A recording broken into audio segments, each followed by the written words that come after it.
제발 살려주세요. 2023년 8월 14일 오후 푸놈펜 외곽민가 앞 다리에 피를 흘리며 쓰러진 한국인 청년이 주민에게 구조 신호를 보냅니다. 옷은 찢겨 있고 손목엔 묶였던 자국이 깊게 패여 있었죠. 그의 입에서는 단 한 문장만 반복됐어요. 저 한국에서 팔려왔습니다. 그 이름은 류인철, 26세. 실종된 지 9일째였습니다. 봉인된 사건 노트 그날의 기록을 함께 열어봅니다. 구독과 좋아요, 알림 설정은 무료입니다. 구독과 좋아요, 그리고 알림 설정으로 또 하나의 진실을 함께 밝혀주세요. 2023년 8월 14일 오후 푸놈펜 외곽의 한 민가 앞에서 한 남성이 쓰러져 있었습니다. 주민이 처음 발견했을 때 그의 다리에선 피가 흘러내리고 있었고 신발조차 신지 않은 맨발 상태였죠. 옷은 찢어져 있었고 손목과 발목엔 무언가에 묶였던 자국이 깊게 패여 있었어요. 그는 주민을 보자마자 힘없는 목소리로 같은 말만 반복했습니다. 저 한국에서 팔려왔습니다. 현장에 출동한 캄보디아 경찰은 그를 도주 피해자로 분류했어요. 신원을 확인하는 과정에서 그의 이름이 밝혀졌습니다. 류인철, 26세, 대한민국 인천 출신. 실종 신고가 접수된 지 9일째였죠. 그런데 그가 어떻게 이곳까지 오게 됐는지, 누구에게 쫓기고 있었는지는 아무도 알 수 없었어요. 인철의 몸 상태는 심각했습니다. 왼쪽 다리는 골절이 의심될 정도로 부어올라 있었고 목덜미엔 둔기로 맞은 듯한 시퍼런 멍자국이 선명했어요. 손목과 발목의 자국은 케이블 타이로 묶였던 흔적이었죠. 소지품은 아무것도 없었습니다. 스마트폰도 지갑도 신분증도 모두 사라진 상태였어요. 누군가 의도적으로 그의 모든 것을 제거한 것처럼 보였습니다. 경찰은 그를 응급처치가 가능한 현지 병원으로 이송했어요. 간단한 치료를 마친 뒤 인철은 경찰서로 옮겨졌습니다. 하지만 언어 장벽이 가장 큰 문제였죠.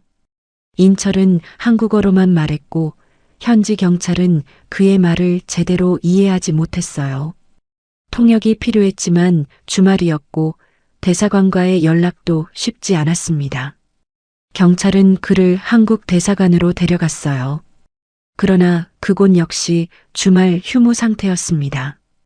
대사관 정문은 굳게 잠겨 있었고 경비원은 규정상 출입을 허락할 수 없다며 월요일에 다시 오라고 안내했죠.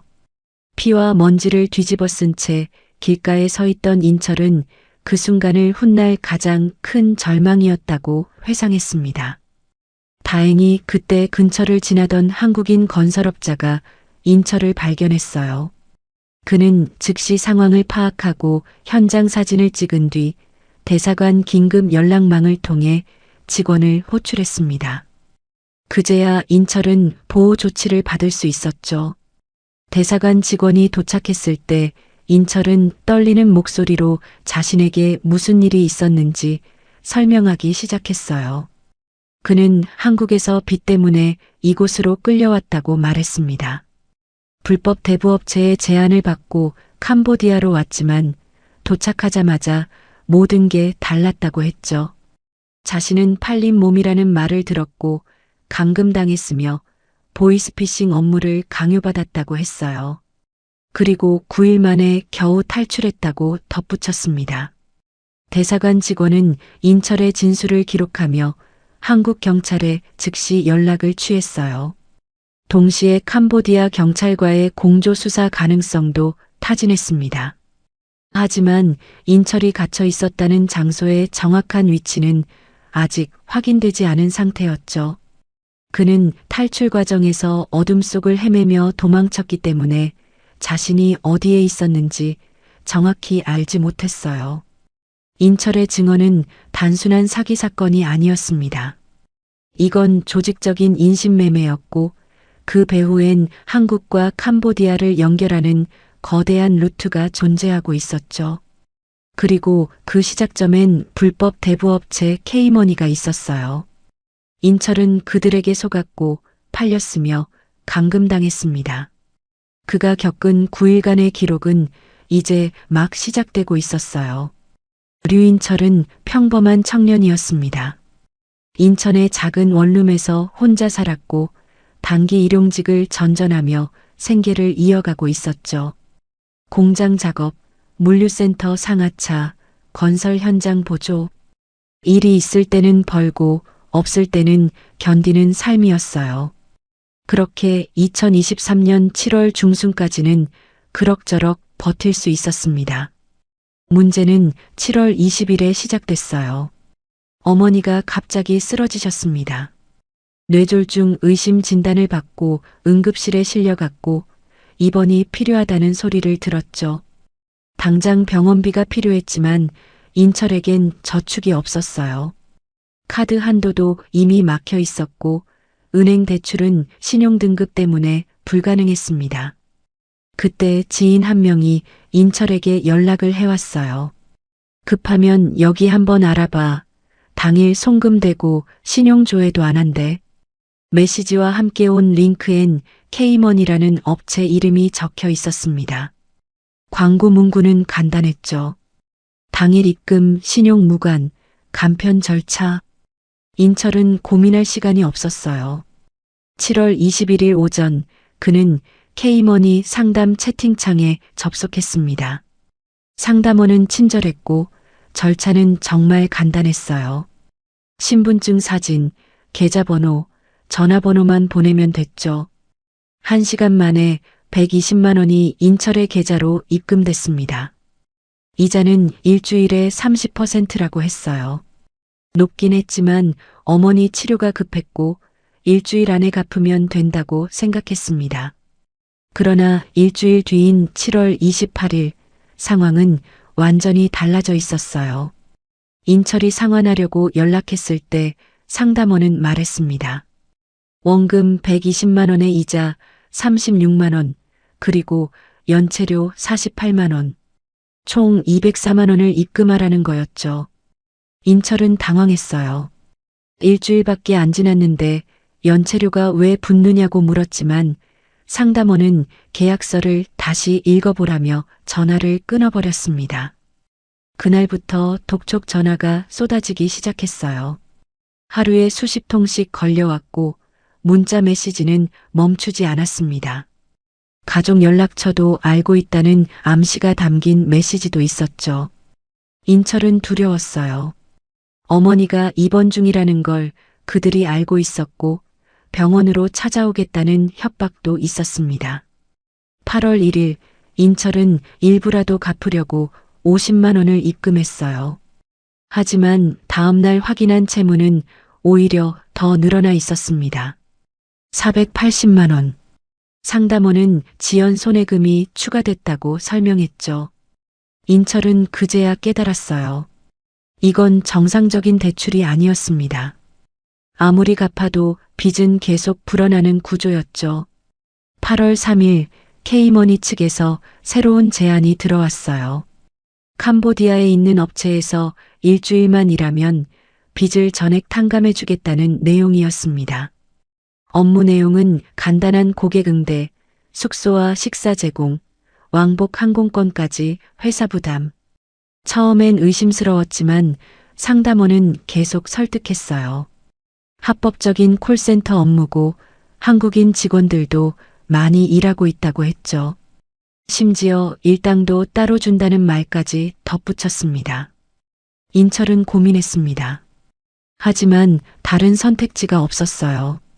빚은 계속 늘어나고 있었고 협박은 점점 노골적으로 변하고 있었습니다. 가족에게 피해가 갈까 두려웠죠. 결국 8월 4일 인철은 제안을 받아들였어요. 다음 날인 8월 5일 오전 항공권과 호텔 예약 정보가 인철의 이메일로 도착했습니다.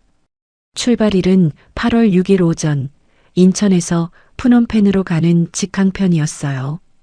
K머니 측은 공항에서 픽업 차량이 대기하고 있을 거라고 안내했죠. 일주일만 일하고 돌아오면 모든 게 끝난다고 했습니다. 귀국 항공권도 이미 예약돼 있으니 걱정 말라는 말도 함께 전해졌어요. 인철은 가족에게 말하지 않았어요. 어머니는 여전히 입원 중이었고 걱정을 끼치고 싶지 않았습니다. 그저 짧은 출장이라고만 생각하며 8월 6일 오전 인천공항으로 향했죠. 체크인 카운터에서 항공권을 받을 때도 보안 검색대를 통과할 때도 그는 조금의 의심도 하지 않았어요. 모든 게 정상적인 출장처럼 보였으니까요. 비행기 안에서 인철은 창밖을 바라보며 생각했어요. 일주일만 버티면 된다고. 그러면 빚도 없어지고 다시 평범한 삶으로 돌아갈 수 있을 거라고. 하지만 프놈펜 공항에 도착한 순간부터 그의 생각은 완전히 무너지기 시작했습니다. 입국 심사를 마치고 도착장으로 나온 인철 앞에 자신의 이름이 적힌 팻말을 든 남자가 서 있었어요. 그 남자의 눈빛은 차갑고 무표정했습니다. 2023년 8월 6일 오후 프놈펜 공항 도착장. 인철은 자신의 이름이 적힌 팻말을 든 남자를 따라 주차장으로 향했습니다. 남자는 한국어를 거의 하지 못했고 중국어로만 통화를 했죠. 검은색 승합차가 대기하고 있었어요. 차 안엔 이미 2명의 남자가 더 타고 있었습니다. 인철이 차에 오르자마자 분위기가 달라졌어요. 옆자리에 앉은 남자가 인철에게 휴대폰을 내놓으라고 손짓했습니다. 인철은 당황했죠. 왜 휴대폰을 달라는 건지 물었지만 남자는 대답하지 않았어요. 그저 손만 내밀 뿐이었습니다. 회사 규정이라는 말을 듣고 인철은 휴대폰을 건넸어요. 남자는 즉시 전원을 끄고 서랍에 넣어버렸습니다. 그때부터 차는 시내를 벗어나 외곽으로 향하기 시작했죠. 도로는 점점 좁아졌고 건물은 드문드문 보였어요. 인철은 불안해지기 시작했습니다. 호텔로 간다고 했는데 왜 이렇게 외진 곳으로 가는 걸까요? 차창 밖으론 허름한 건물들만 보였고 사람도 거의 보이지 않았어요. 인철이 어디로 가는 거냐고 물었지만 아무도 대답하지 않았습니다. 그저 앞만 보며 운전만 계속했죠. 약 40분이 지나자 차는 낡은 건물들이 밀집된 지역에 멈춰 섰어요. 이곳이 웬치라 불리는 곳이었습니다. 폐건물처럼 보이는 3층짜리 건물 앞이었죠. 외벽은 페인트가 벗겨져 있었고 창문엔 철창이 달려 있었어요. 인철은 내리기가 두려웠습니다. 남자들이 인철을 끌다시피 건물 안으로 데려갔어요. 복도는 어두웠고 곰팡이 냄새가 났습니다. 2층으로 올라가는 계단을 지나 한방 앞에 멈춰섰죠. 철문이 열리고 인철은 안으로 밀려 들어갔어요. 방 안엔 이미 6명의 사람들이 있었습니다. 그들은 모두 20대에서 30대로 보이는 젊은이들이었어요. 한국인도 있었고 베트남인처럼 보이는 사람도 있었습니다. 모두 초점 없는 눈으로 인철을 바라보고 있었죠. 누구도 말을 걸지 않았어요. 그저 바닥에 앉아 있거나 벽에 기댄 채 시간을 보내고 있었습니다. 잠시 후 중국어를 하는 남자 한 명이 들어왔어요. 그리고 한국어를 조금 할 수 있는 통역을 데려왔습니다. 통역이 인철에게 말했죠. 이제 너는 팔린 몸이다. 인철은 귀를 의심했어요. 무슨 소리냐고 물었지만 통역은 차갑게 대답했습니다. 여기서 일을 해야 빚이 없어진다. 거부하면 다른 곳으로 판다. 탈출하려고 하면 가족에게 연락이 간다. 인철의 머릿속이 하얘졌어요. 이건 콜센터가 아니었습니다. 감금이었죠. 남자는 허리춤에 전기 충격기를 차고 있었어요. 방 곳곳엔 감시 카메라가 설치돼 있었고 출입문은 자물쇠로 잠겨 있었습니다. 창문엔 방범창이 달려 있어서 열 수도 없었죠. 인철은 그제야 자신이 함정에 빠졌다는 걸 깨달았어요. 통역은 내일부터 보이스피싱 업무를 시작한다고 말했습니다. 한국에 전화를 걸어 돈을 받아내는 일이었죠. 스크립트를 외우고 지시대로 연기하고 목표 금액을 채워야 한다고 했어요. 만약 실수하거나 거부하면 폭행당한다는 경고도 함께 전해졌습니다. 인철은 즉시 거부했어요. 그런 일은 할 수 없다고 자신은 속아서 온 거라고 말했습니다. 하지만 남자는 웃기만 했죠. 여긴 내 의견 따위는 중요하지 않다는 표정이었어요. 통역은 내일 아침까지 생각해보라며 방을 나갔습니다. 문이 닫히고 자물쇠가 잠기는 소리가 들렸어요. 인철은 무너지듯 바닥에 주저앉았습니다. 같은 방에 있던 한국인 한 명이 조용히 다가왔죠. 저항하지 마. 여기선 소용없어. 그 사람은 이미 한 달째 갇혀 있다고 했어요. 인철은 그날 밤 잠을 이룰 수 없었습니다. 방 안은 답답했고 환기도 제대로 되지 않았어요. 6명이 함께 쓰는 공동 침대는 좁았고 화장실은 방 한쪽 구석에 있었습니다. 복도에선 주기적으로 발소리가 들렸죠. 감시자들이 돌아다니는 소리였어요. 새벽이 되자 어디선가 비명소리가 들려왔습니다. 다른 층에서 들리는 소리였죠. 누군가 막고 있는 것 같았어요. 인철은 온몸이 얼어붙었습니다. 이곳에서 살아남으려면 어떻게 해야 할까요? 아침이 밝았을 때 인철은 결심했어요. 일단 시키는 대로 하는 척하면서 탈출 방법을 찾기로 했습니다. 저항하면 당장 위험하다는 걸 알았으니까요. 하지만 마음속으론 이미 탈출 계획을 세우기 시작했죠.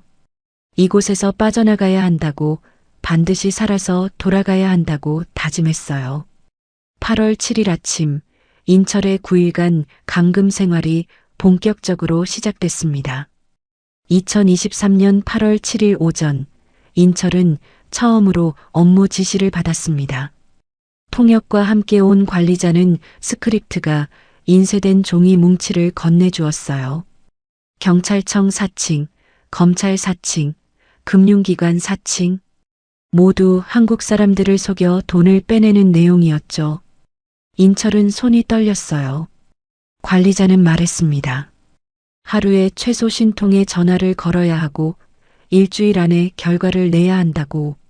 만약 성과가 없으면 다른 조직으로 재판매될 거라는 협박도 함께 전해졌어요. 인철은 거부했습니다. 이런 일은 절대 할 수 없다고 버텼죠. 그날 오후 인철은 식사를 받지 못했어요. 다른 사람들에겐 밥이 제공됐지만 인철의 목만 빠져 있었습니다. 이게 경고라는 걸 알 수 있었죠. 저녁도 마찬가지였어요. 물만 한 컵 주어졌고 그것도 제한적이었습니다. 8월 8일, 이틀째 되는 날이었어요. 인철은 여전히 업무를 거부했습니다. 관리자는 더 이상 설득하지 않았죠. 대신 같은 방에 있던 다른 피해자 한 명을 끌고 나갔어요. 잠시 후 복도에서 비명소리가 들렸습니다. 전기 충격기 소리와 함께 사람이 고통스러워하는 소리가 들려왔어요. 약 10분 정도 지났을까요? 그 피해자는 다시 방으로 돌아왔습니다. 얼굴은 창백했고 손은 떨리고 있었죠. 그는 인철을 보며 작게 말했어요. 그냥 시키는 대로 해. 버틸 수 없어. 인철은 공포를 느꼈습니다. 하지만 동시에 분노도 치밀어 올랐어요. 이건 명백한 범죄였고 자신은 피해자였습니다. 그런데 왜 여기서 이런 일을 당해야 하는 걸까요? 밤이 되자 인철은 탈출을 진지하게 고민하기 시작했어요. 감시 체계를 관찰했습니다. 감시자는 2명이 교대로 근무했어요. 낮 시간대와 밤 시간대로 나뉘어 있었고 교대 시간은 오전 8시와 오후 8시였습니다. 복도 끝에 감시자가 앉아 있었고 각 방을 주기적으로 확인했죠.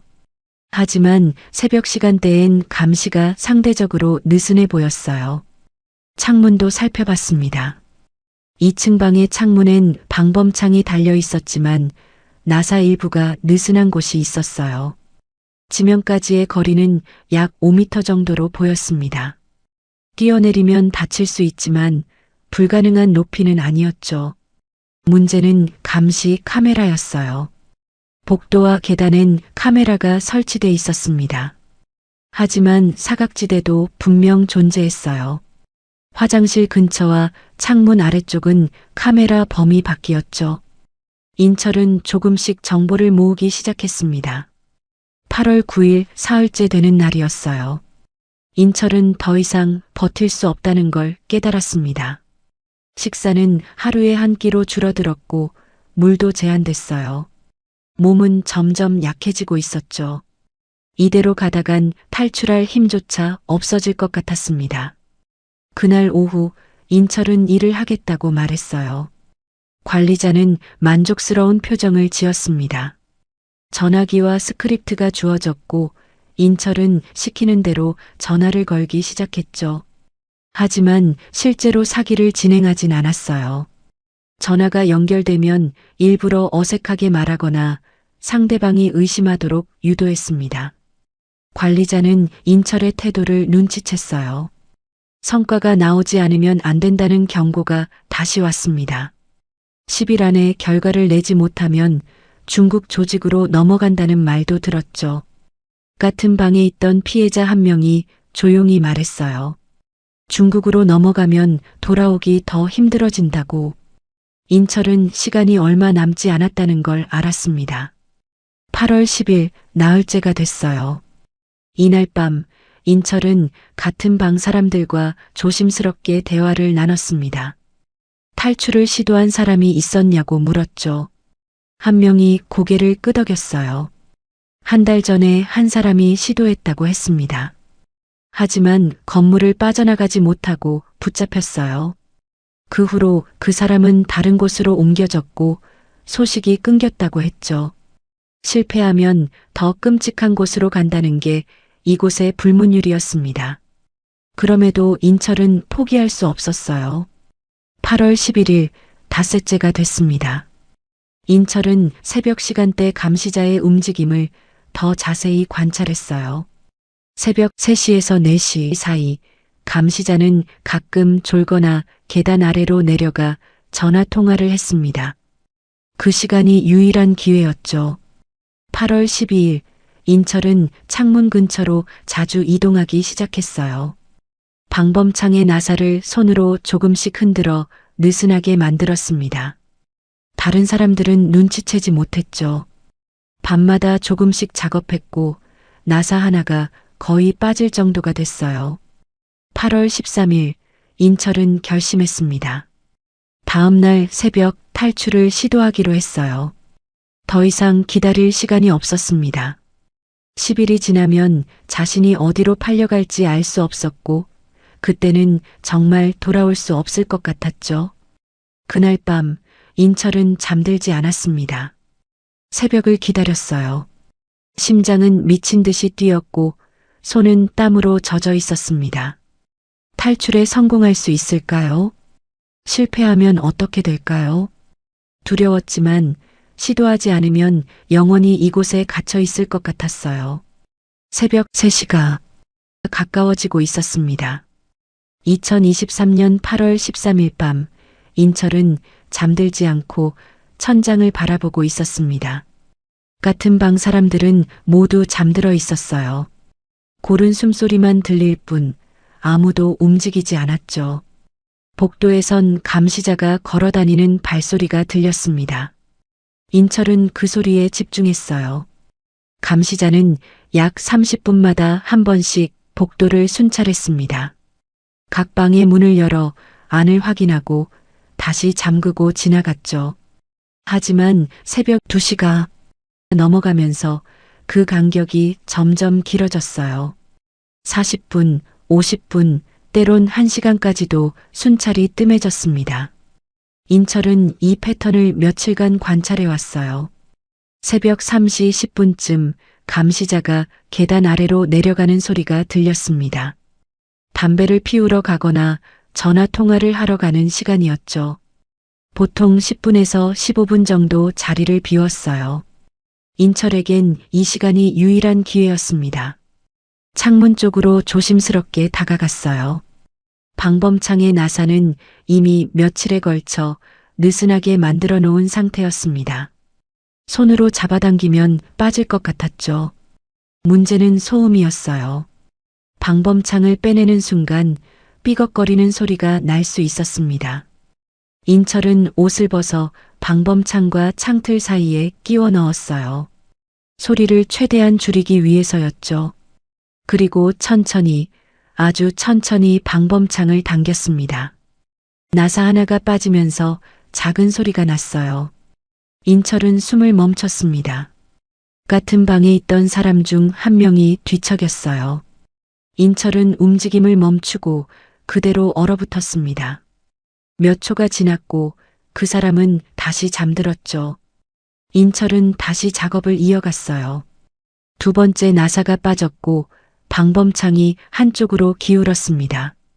이제 사람 하나가 빠져나갈 만큼의 공간이 생겼어요. 하지만 문제는 여기서 끝이 아니었습니다. 창문 밖은 2층 높이였고 지면까지는 약 5m 정도였죠. 그냥 뛰어내리면 다리가 부러질 수 있었어요. 인철은 침대 시트를 조용히 벗겨냈습니다. 여러 장을 묶어서 간이 로프를 만들 생각이었어요. 하지만 시트만으론 길이가 부족했습니다. 고민하던 인철은 결국 포기했어요. 시트를 묶는 시간도 없었고 강도도 믿을 수 없었죠. 그냥 뛰어내리기로 결심했습니다. 다칠 수는 있지만 여기 남아있는 것보다는 나았어요. 일단 건물을 빠져나가면 어떻게든 숨을 곳을 찾을 수 있을 거라고 생각했죠. 인철은 창문 밖을 내다봤습니다. 건물 아래는 어두웠어요. 가로등 하나 없는 골목이었고 주변엔 비슷한 낡은 건물들만 보였습니다. 오른쪽으로 약 50m 정도 가면 주택가가 보였어요. 그곳까지만 가면 도움을 요청할 수 있을 것 같았죠. 새벽 3시 20분, 감시자는 아직 돌아오지 않았습니다. 인철은 더 이상 기다릴 수 없다고 판단했어요.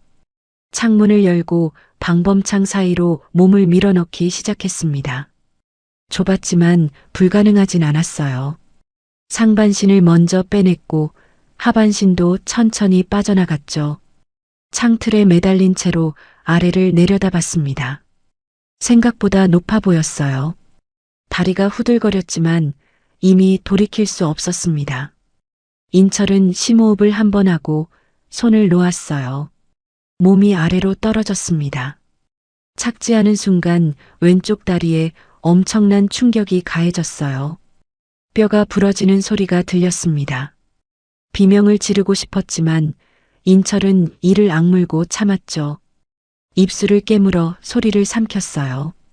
일어서려고 했지만 왼쪽 다리에 힘이 들어가지 않았습니다. 골절이 확실했어요. 하지만 멈출 수 없었죠. 인철은 기어서라도 이동하기 시작했습니다. 오른쪽 다리와 팔로 몸을 끌며 앞으로 나아갔어요. 그때 건물 안에서 소리가 들렸습니다. 누군가 고함을 지르는 소리였어요. 탈출을 눈치챈 것 같았죠. 인철은 공포에 휩싸였지만 멈추지 않았습니다. 더 빨리, 더 멀리 가야 했어요. 50m가 영원처럼 느껴졌습니다. 다리에서 피가 흘러나왔고 바닥엔 핏자국이 남았어요. 뒤에서 발소리가 들렸습니다. 추격이 시작된 거였죠. 인철은 필사적으로 기어갔어요. 주택가 골목 입구가 보였습니다. 조금만 더 가면 민가가 있었어요. 인철은 마지막 힘을 짜내 앞으로 나아갔습니다. 그리고 한 집 대문 앞에 쓰러졌어요. 손으로 대문을 두드렸지만 힘이 없었죠. 뒤에서 추격자들의 목소리가 가까워졌습니다. 중국어로 뭐라고 외치는 소리가 들렸어요. 인철은 마지막 남은 힘으로 대문을 계속 두드렸습니다. 제발, 제발 누가 나와주세요. 그때 대문이 열렸어요. 집 주인으로 보이는 현지 주민이 놀란 표호로 인철을 내려다봤습니다. 인철은 떨리는 목소리로 말했어요. 도와주세요. 저 한국에서 팔려왔어요. 주민은 인철의 상태를 보고 즉시 안으로 끌어들였습니다. 대문을 닫고 경찰에 신고하기 시작했죠. 추격자들은 골목 입구에서 멈춰 섰어요. 이미 목격자가 생긴 상황에서 더 이상 접근할 수 없었던 거였습니다. 인철은 그 자리에서 의식을 잃었어요. 탈출에 성공했지만 몸은 이미 한계였습니다. 2023년 8월 14일 새벽 3시 40분, 인철은 민가 안에서 정신을 잃은 채 쓰러져 있었습니다.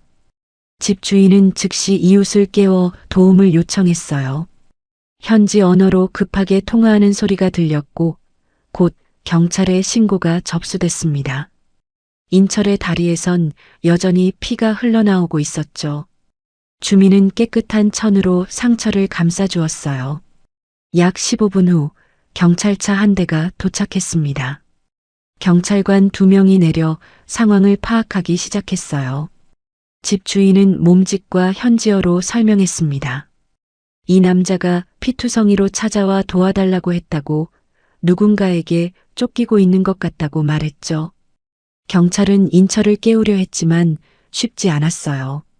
새벽 4시쯤 인철이 희미하게 눈을 떴습니다. 경찰관의 얼굴이 보였고 안전하다는 걸 직감했어요. 인철은 떨리는 목소리로 한국어로 말했습니다. 저 한국 사람이에요. 팔려왔어요. 도와주세요. 하지만 경찰관은 인철의 말을 알아듣지 못했죠. 경찰은 인철을 차에 태워 병원으로 이송했습니다. 푸놈펜 외곽의 작은 병원이었어요. 응급실에 도착한 인철은 간단한 처치를 받았습니다. 왼쪽 다리는 경골 골절로 진단됐고 손목과 발목의 자국도 확인됐죠. 의사는 경찰에게 이건 명백한 폭행 흔적이라고 말했어요. 새벽 5시 병원에서 경찰 조사가 시작됐습니다. 통역이 필요했지만 이른 시간이라 구하기 어려웠어요. 경찰은 인철의 신분증을 요구했지만 인철에겐 아무것도 없었습니다. 여권도 지갑도 휴대폰도 모두 빼앗긴 상태였죠. 인철은 주머니를 뒤지다가 작은 종이 조각 하나를 발견했어요. 감금됐던 방에서 몰래 챙겨온 메모지였습니다. 거기엔 K머니 상담원의 전화번호 일부가 적혀 있었죠. 경찰에게 그 종이를 보여주며 몸짓으로 설명했어요. 이 사람들이 자신을 여기로 데려왔다고. 경찰은 일단 인철을 보호 조치했습니다. 신원 확인을 위해 한국 대사관에 연락을 시도했지만 주말이라 연결이 어려웠어요. 긴급 연락망도 바로 응답하지 않았죠. 결국 경찰은 인철을 데리고 대사관으로 직접 가기로 했습니다. 오전 8시 인철은 경찰차를 타고 한국 대사관 앞에 도착했어요. 하지만 대사관 정문은 굳게 닫혀 있었습니다. 토요일 휴무였던 거죠. 경비원이 나와 규정상 출입이 불가능하다고 말했어요. 월요일 오전에 다시 오라는 안내였습니다. 인철은 절망했어요. 겨우 탈출했는데 보호받을 곳이 없었습니다. 경찰도 난처한 표정이었죠. 인철을 어디로 데려가야 할지 고민하는 게 보였어요. 그때 대사관 근처를 지나가던 한국인 건설업자가 이 광경을 목격했습니다. 그는 즉시 차를 세우고 다가왔어요. 인철의 상태를 보고 한국어로 물었죠. 무슨 일이에요? 어떻게 된 거예요? 인철은 그제야 한국어로 대화할 수 있는 사람을 만난 거였습니다. 눈물이 쏟아졌어요. 건설업자는 상황을 빠르게 파악했습니다. 인철의 몸 상태, 찢어진 옷, 손목의 자국. 이건 단순한 사고가 아니라는 걸 알았죠. 그는 즉시 휴대폰을 꺼내 대사관 긴급 연락망에 전화를 걸었어요. 상황을 설명하고 당직 직원을 호출해달라고 요청했습니다. 약 30분 후 대사관 당직 직원이 도착했어요. 인철은 그제야 안전하다는 걸 실감했습니다. 직원은 인철을 대사관 안으로 안내했고 따뜻한 물과 음식을 제공했죠. 그리고 차분하게 무슨 일이 있었는지 물었어요. 인철은 처음부터 끝까지 설명했습니다. K머니에서 빚을 진 것, 캄보디아로 오게 된 경위, 감금당한 9일간의 일, 그리고 탈출 과정까지. 대사관 직원은 충격을 받은 표정으로 기록을 남겼어요. 이건 단순 사기가 아니라 조직적인 인신매매 사건이라고 판단했죠. 직원은 즉시 한국경찰청과 연락을 취했습니다. 국제범죄팀에 사건을 전달했고 캄보디아 경찰과의 공조수사도 요청했어요. 동시에 인철이 감금됐던 장소를 특정하기 위한 작업도 시작됐습니다. 하지만 인철은 정확한 위치를 알지 못했어요. 어둠 속에서 탈출했고 길도 몰랐으니까요. 다만 푸놈펜 외곽이라는 것, 낡은 건물이 밀집된 곳이라는 것, 웬치라 불리는 지역이라는 정도만 기억했습니다. 대사관은 현지 경찰과 함께 해당 지역을 수색하기로 했어요. 오후 2시, 인철은 다시 병원으로 이송됐습니다. 정밀 검사가 필요했고 다리 치료도 받아야 했죠. 대사관 직원이 동행했고 인철은 그제야 조금 안심할 수 있었어요. 하지만 마음 한편엔 여전히 두려움이 남아 있었습니다. 조직원들이 자신을 찾으러 올까요? 같은 방에 갇혀 있던 다른 사람들은 어떻게 됐을까요? 자신만 탈출한 게 미안하기도 했어요. 그들도 구해줘야 하는 거 아닐까요? 저녁 무렵 한국에서 인철의 가족에게 연락이 갔습니다. 어머니는 아들이 살아있다는 소식에 울음을 터뜨렸어요. 실종 신고를 한 지 9일 만이었죠. 어디 있는지도 몰랐고 연락도 두절됐었으니까요. 이제야 아들의 목소리를 들을 수 있게 된 거였습니다. 인철은 병원 침대에 누워 천장을 바라봤어요.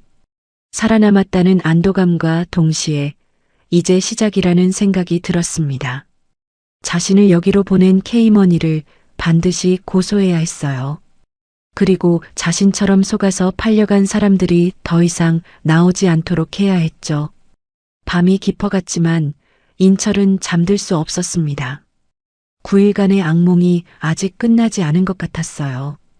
2023년 8월 15일 인철은 한국으로 돌아갈 준비를 시작했습니다. 대사관에서 긴급 여행 증명서를 발급해줬고 귀국 항공편도 예약됐어요. 하지만 캄보디아 경찰은 인철에게 한 가지 요청을 했습니다. 감금 장소를 찾기 위해 함께 현장을 확인해 줄 수 있겠냐고 물었죠. 인철은 망설였어요. 다시 그곳 근처로 가는 게 두려웠습니다. 하지만 같은 방에 갇혀있던 사람들을 생각했죠. 자신만 빠져나온 게 마음에 걸렸어요. 결국 인철은 동의했습니다. 오후 3시 경찰차 2대가 푸놈펜 외곽으로 향했어요. 인철은 뒷좌석에 앉아 창밖을 바라봤습니다. 기억을 더듬으며 길을 안내했죠. 여기서 오른쪽으로 꺾었던 것 같아요. 저 건물이 보였어요.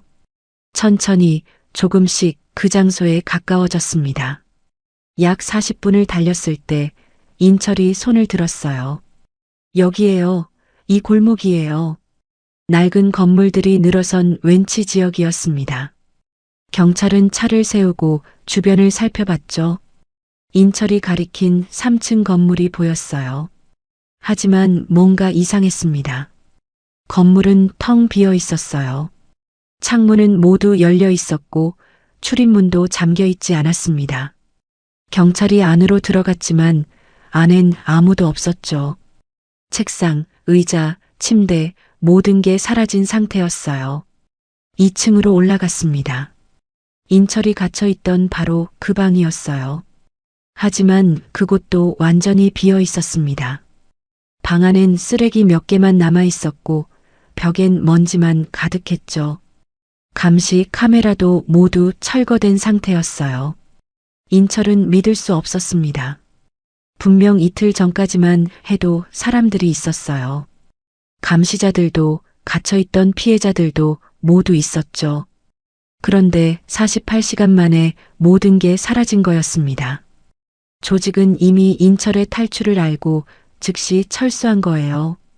경찰은 현장을 조사했습니다. 흔적을 찾으려 했지만 거의 남은 게 없었어요. 바닥에 떨어진 케이블 타이 조각 몇 개, 구석에 버려진 음식 쓰레기, 그리고 벽에 남은 작은 핏자국. 그게 전부였죠. 조직은 철저하게 증거를 지운 상태였습니다. 3층 창문 근처를 살펴봤어요. 인철이 탈출할 때 빼냈던 방범창이 다시 설치돼 있었습니다. 하지만 나사 자국은 여전히 남아 있었죠. 경찰은 그 부분을 사진으로 기록했어요. 최소한 인철의 증언이 사실이라는 증거였으니까요. 경찰은 주변 주민들에게도 물어봤습니다. 이 건물에서 사람들이 드나드는 걸 봤냐고, 최근에 이사 간 적이 있냐고. 한 주민이 증언했어요. 어젯밤 트럭 2대가 와서 짐을 싣고 갔다고 했습니다. 시간은 새벽 4시쯤이었다고 했죠. 사람들도 여러 타고 갔다고 했어요. 주민은 이상하다고 생각했지만 이 지역에선 그런 일이 종종 있어서 신경 쓰지 않았다고 말했습니다.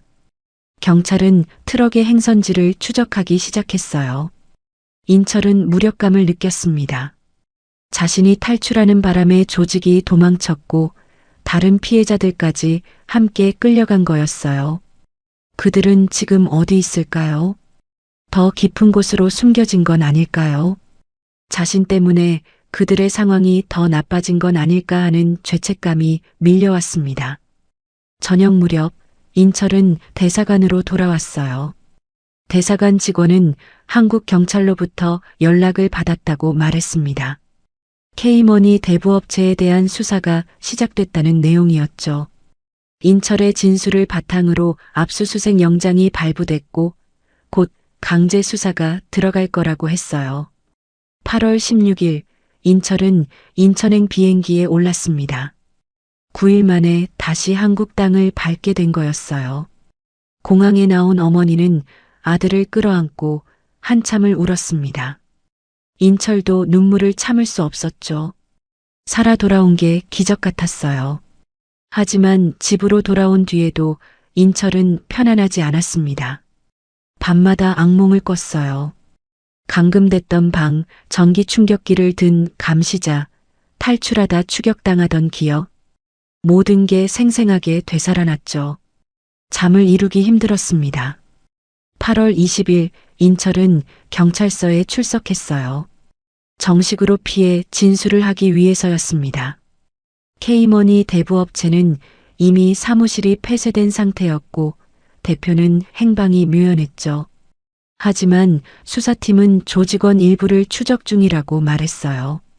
수사 과정에서 충격적인 사실이 드러났습니다. 인철처럼 K머니를 통해 캄보디아로 넘어간 사람이 최소 17명이라는 거였어요. 지난 6개월 동안 비슷한 수법으로 피해자들이 발생했습니다. 그중 귀국한 사람은 인철을 포함해 단 3명뿐이었죠. 나머지 14명은 여전히 행방을 알 수 없었습니다. 어디로 옮겨졌는지 살아있는지조차 확인되지 않았어요. 경찰은 국제공조 수사를 확대했지만 조직은 이미 여러 나라로 흩어진 상태였습니다. 베트남, 라오스, 미얀마, 필리핀. 인신매매 루트는 동남아 전역에 퍼져 있었죠. 인철은 자신이 운이 좋았다는 걸 깨달았어요. 탈출할 수 있었고 살아 돌아올 수 있었으니까요.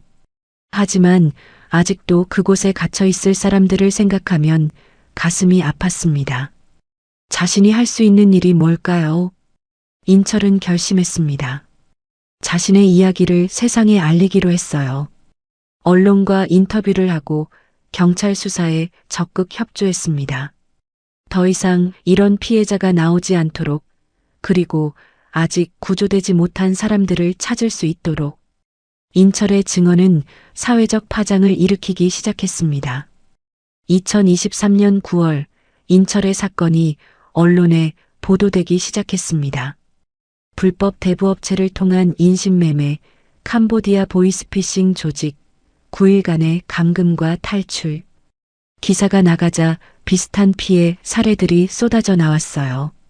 신고 전화가 빗발쳤고 경찰청엔 제보가 끊이지 않았습니다. 한 피해자 가족은 아들이 2달째 연락이 두절됐다고 말했어요. 마지막으로 캄보디아에 간다는 문자를 받고 소식이 끊겼다고 했죠. 또 다른 가족은 딸이 라오스에서 일한다며 떠났는데 이후 이상한 전화만 몇 통 온 뒤 연락이 안 된다고 했습니다. 인철의 사건은 빙산의 일각이었어요. 경찰은 K머니 조직원 3명을 검거했습니다. 하지만 핵심 인물인 대표는 여전히 잡히지 않았어요. 출국 기록을 추적한 결과 대표는 인철이 탈출한 바로 다음 날 태국으로 출국한 것으로 확인됐죠. 그 이후 행적은 묘연했습니다.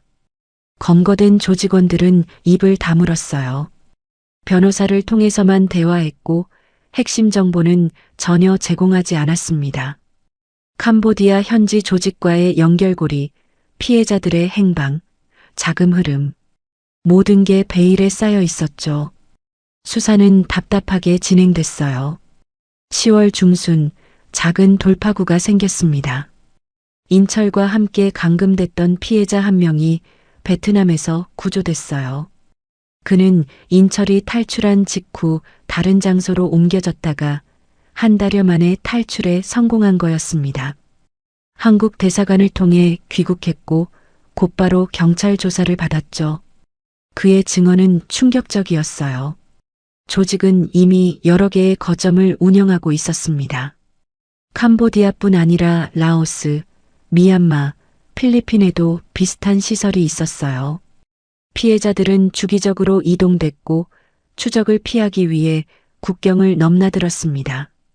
한 곳이 노출되면 즉시 다른 곳으로 분산되는 시스템이었죠. 더 충격적인 건 거래 방식이었어요. 피해자들은 말 그대로 상품처럼 팔렸습니다. 보이스피싱 조직, 불법 도박 사이트 운영 조직, 심지어 장기 밀매 조직까지. 가격은 피해자의 학력, 언어 능력, 건강 상태에 따라 달랐다고 했어요. 인철이 팔린 가격은 약 500만 원 정도였다고 합니다. 11월, 인철은 국회 청문회에 참고인으로 출석했어요. 불법 대부업과 해외 인신매매 문제를 다루는 자리였습니다. 인철은 떨리는 목소리로 자신의 경험을 증언했죠. 어떻게 빚의 함정에 빠졌는지, 어떻게 속아서 캄보디아로 갔는지, 그곳에서 무슨 일을 겪었는지. 국회의원들은 충격을 받은 표정이었어요. 한 의원은 물었습니다. 왜 더 일찍 도움을 요청하지 않았냐고. 인철은 대답했죠. 그때는 이게 범죄인지 몰랐다고, 빚을 갚으려다 보니 어느새 깊이 빠져들었다고. 그리고 캄보디아에 도착했을 땐 이미 늦었다고 말했습니다. 청문회 이후 관련 법안이 발의됐어요. 불법 대부업 단속 강화, 해외 인신매매 피해자 보호 및 지원, 국제 공조 수사 확대. 하지만 법안이 실제로 통과되기까진 시간이 필요했습니다. 그 사이에도 피해자는 계속 발생하고 있었죠. 2024년 1월, 인철은 심리 치료를 받기 시작했어요. 외상 후 스트레스 장애 진단을 받았습니다.